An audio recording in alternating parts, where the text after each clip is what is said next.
చెబుతాను సూరమ్మకు దుర్మగున విషయము చెబుతాను అసలు విషయము చెబుతాను చెప్పు మళ్ళీ కారు మబ్బులో కమ్మిన వేళ కాపలు గోటికి చేరే వేళ చందమామ తంగి చూసే వేళ సన్న జాతులు పూసే వేళ ఓ ఒంటిగా నేను ఎంతో ఉంటే ఉయ్యాల ఎక్కి ఊరుతూ ఉంటే lorry lorry lorry lorry lorry lorry lorry లారీలో ఏం జరిగింది తలుపు కెర్రన చప్పుడైనది గుండె చల్లున కొట్టుకున్నది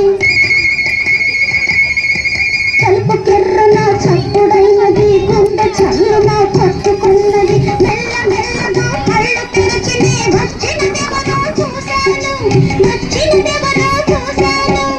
ఎవరాలు నల్లని వాడు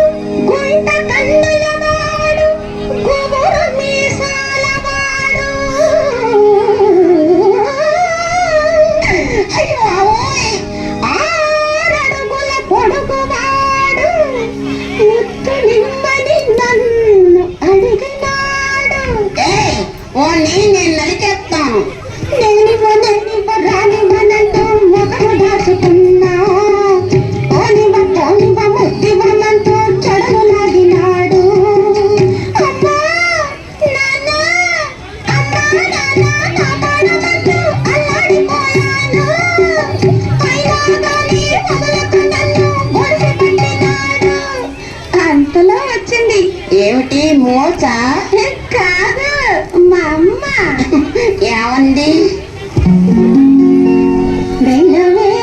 నా తల్లి వెళ్ళవే అమ్మా ముద్దులిస్తే నీకు డబ్బులిస్తాడు మంచి బట్టలిస్తాడు డబ్బులిస్తాడు మంచి బట్టలిస్తాడు అని ముందుకు తోసింది అది దయ్యం కాదు రాక్షసి పిశాచి దెయ్యం తర్వాత ఏమైందో చెప్పు తప్పనిసరి వెళ్ళాను సిగ్గుపడుతూ నిలుచున్నాను గదిలో నెత్తుకుపోయాడు కథలో కబుర్లు చెప్పాడు తన దుప్పటిలో చోటిచ్చాడు కులత పాపాత్ములారా నువ్వు నాకొద్దు పో వాడి దగ్గరికి పో అంత కోపం ఎందుకయ్యా అప్పుడు నా వయసైదయ్యా ఏంటి అప్పుడు నీకు 5 ఏళ్ళ అంత కోపం ఎందుకయ్యా అప్పుడు నా వయసైదయ్యా వచ్చినదే మా తాతయ్య తాతయ్య తాతయ్య తాతయ్య తాతయ్య